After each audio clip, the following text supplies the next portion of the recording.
Well, the holidays are a time for love and cheer, and we deck the halls quite literally in our homes as we celebrate, but we also want to remember the potential dangers associated with live Christmas trees. And I'm here today with Denver Fire Department Captain Greg Pixley, and he's here to give you some safety tips and tricks this holiday season. It's a really important time of year.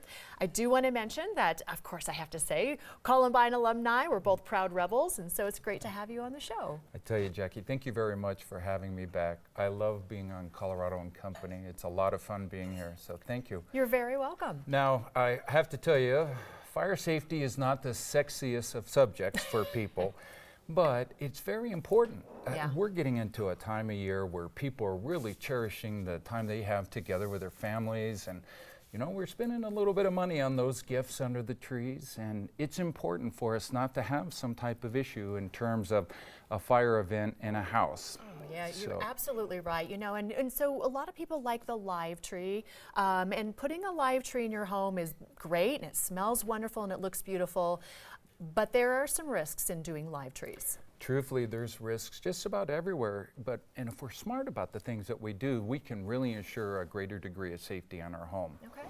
So I was looking at my artificial tree that I have, and it's beautiful, and it has lots of beautiful lights on there, and I can change the colors.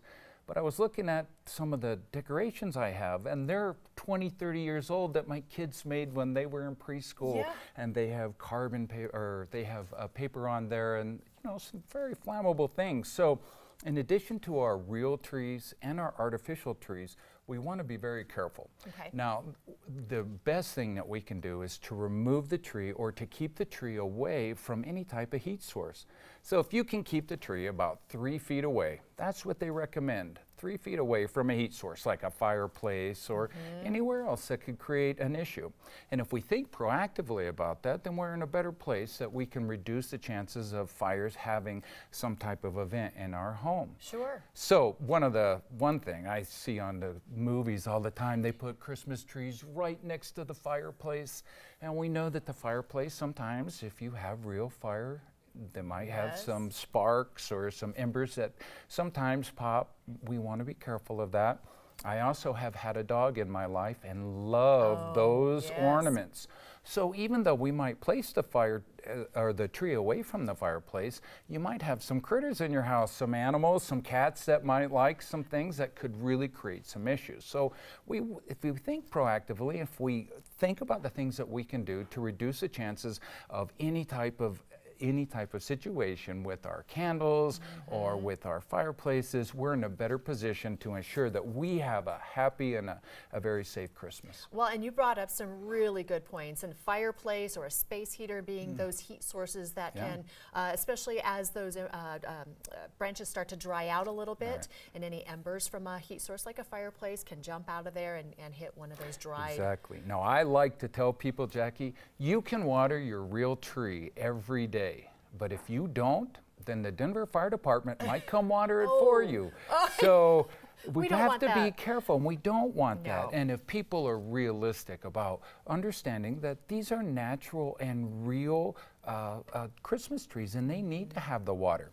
I'll also tell you that I love the smell of the pine in the Christmas time.